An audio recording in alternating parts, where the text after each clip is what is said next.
Good morning, students. Today we are going to discuss about nomenclature of organic compounds.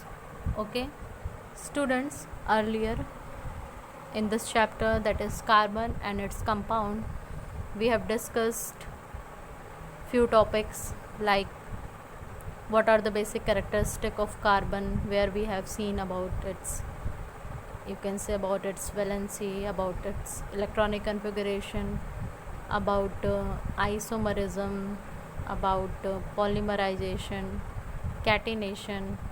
After that, we have discussed about some important terms like homologous series, like alkyl group, like you can say, we have also studied about functional group. So these are few topics which we have discussed so far.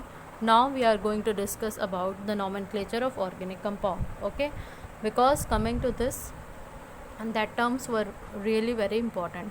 So let us begin.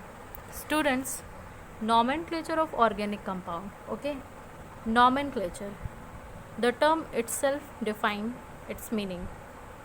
Nomenclature means a system assigning names. Okay, this is basically a system where we assign names, and there were basically two systems are there to assign names. The very first is the trivial system, and the second is the IUPAC system. Okay, so let us see about the two. The very first is trivial system. Students, sometimes this is also important because in your exam it may ask that give the formula of you can say acetic acid or formic acid. So when you will know the nomenclature through IUP system, then you will feel problem, or if you will only know the trivial system, then you cannot name according to the IUPAC system. So for this, both are important, as if from board point of view IUPAC system is very much important. So now let us discuss what is trivial system. Students, what happens in the early stages, okay, that is that the development of organic chemistry, there was no systematic way for assigning names. Okay, there was no systematic way for assigning names. You can assume it as your nicknames in your home. Okay, they have no any sources. Okay, basically people give you a nickname according to their wish, whatever they want, but your official name has some authentication, has some meaning. Okay, it is not necessary for each and every student, but this is the concept here. Okay, so trivial system is basically a system where no systematic way was there. Only way is the source. Okay, so assigning name to organic compounds were usually named after their sources. This is what the trivial system. Why?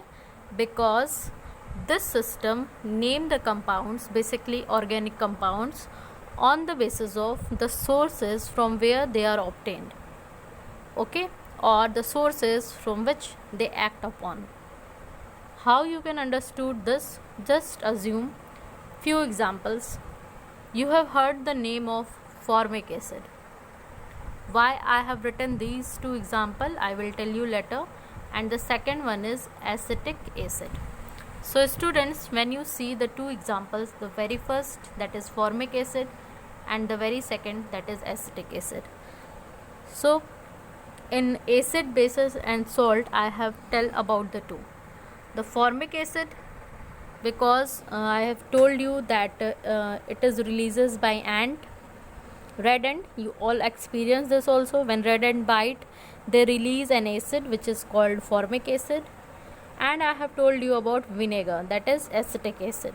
Okay, so students, how they are named? So this is not the IUPAC system of nomenclature. Here what happened, formic acid is named so because formic was derived from formicus, you can see here, and formicus means red ant.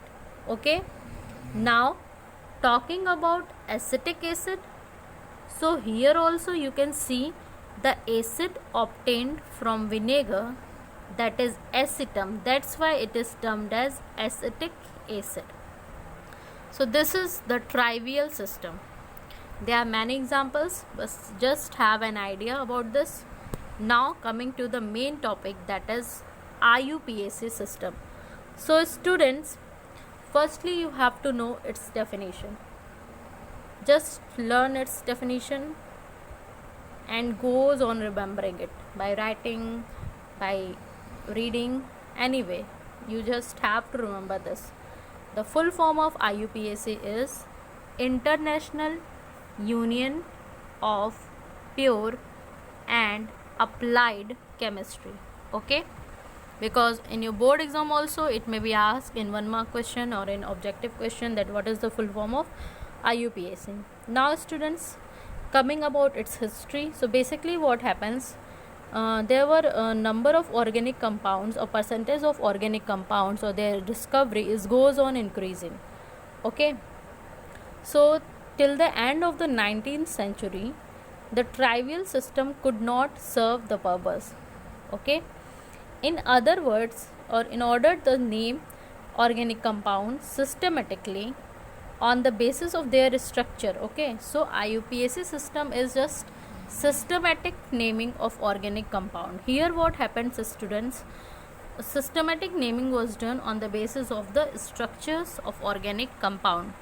Okay, just don't be bother about the word organic. Organic compound basically compounds of carbon. Okay, now students, there is basic, or you can say general rule.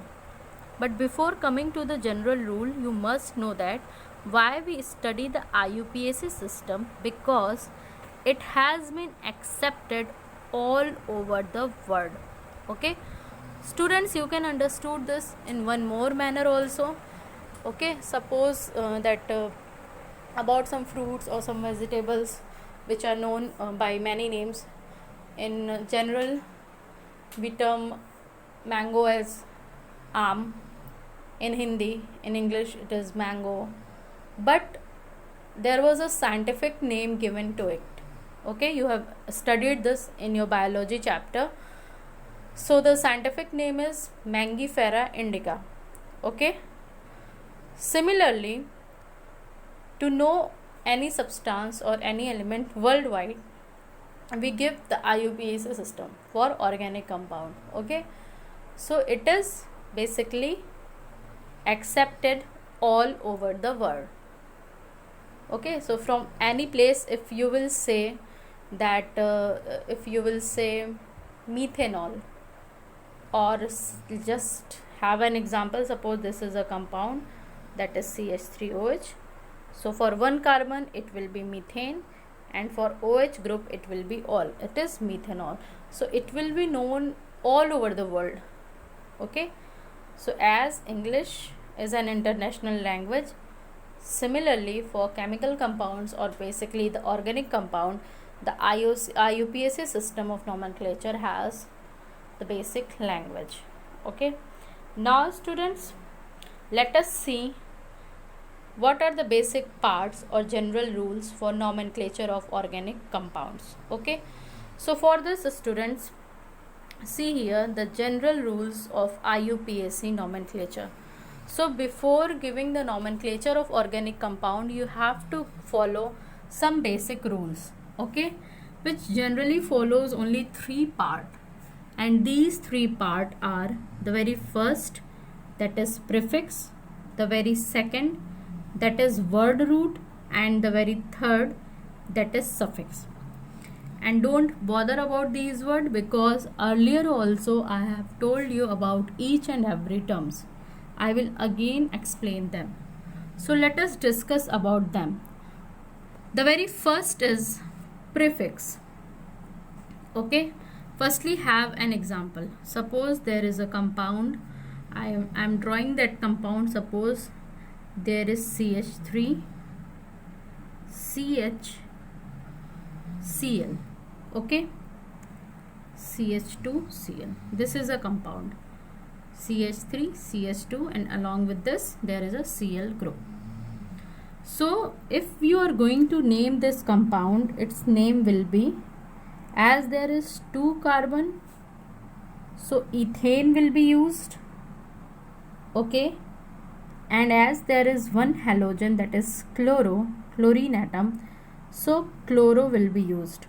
So why I have drawn this here, because this is basically the prefix, that is chloro, and this skeleton is the word root, okay, that is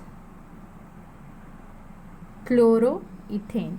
So name of this compound will be chloro, will be written first, this is prefix, and ethane will be written after this, okay. This is what the chloroethane. I am just giving the general idea. I will explain each and every example later on, but today you have to just remember what is prefix, what is word root, and what is suffix.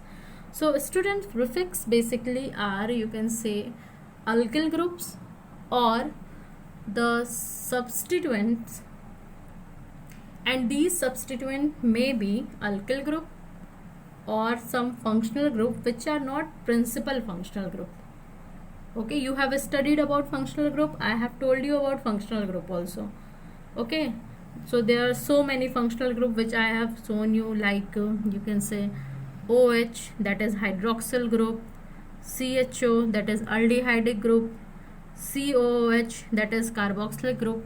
So there is a priority order for these groups, okay.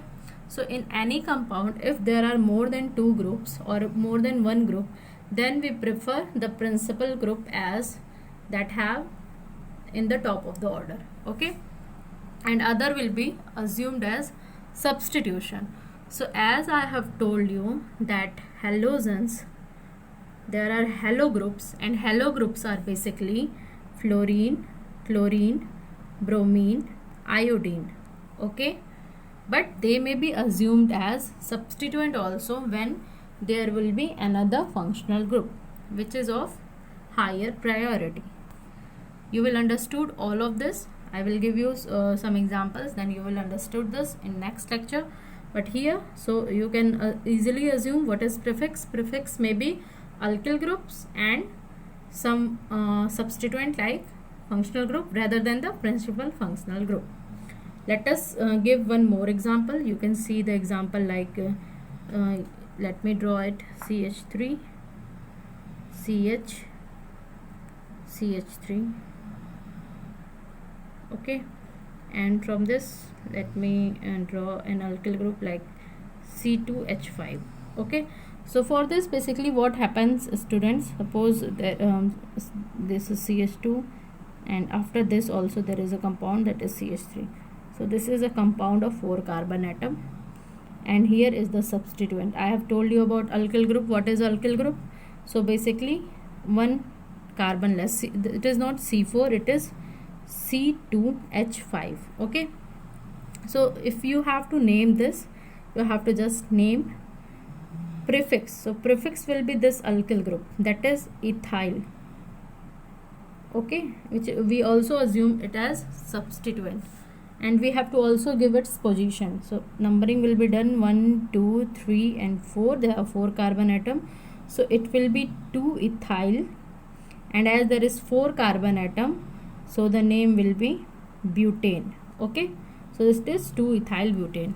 Now let us discuss each of them. Now word root. I have earlier told you students that for C1 it will be meth, for C2 it will be eth, for C3 it will be prop, for C4 it will be but. So this is what the word root, okay, that how many carbon atom are there, that will define the word root. If there is 1 carbon atom, then it will be named methane. If there will be 2 carbon atom, it will be named ethane, and also if there will be 7 carbon atom, then it will be named hapt or sapt. So this is what the word root, okay. Then students, we have to discuss about suffix. So as earlier also I have told you, suffix is basically the principal functional group, okay, the functional group which is prior. So you have seen that when we write CH3OH, Then we give its name as methane for one carbon atom, and functional group's name is written suffix, that is after word root. This is word root, and after this the suffix is given, that is -ol. So its name will be methanol or methane 1-ol. So this is all about today's lecture. In our next lecture we will discuss about taking examples, okay, and that will be clear for you. Thank you, students.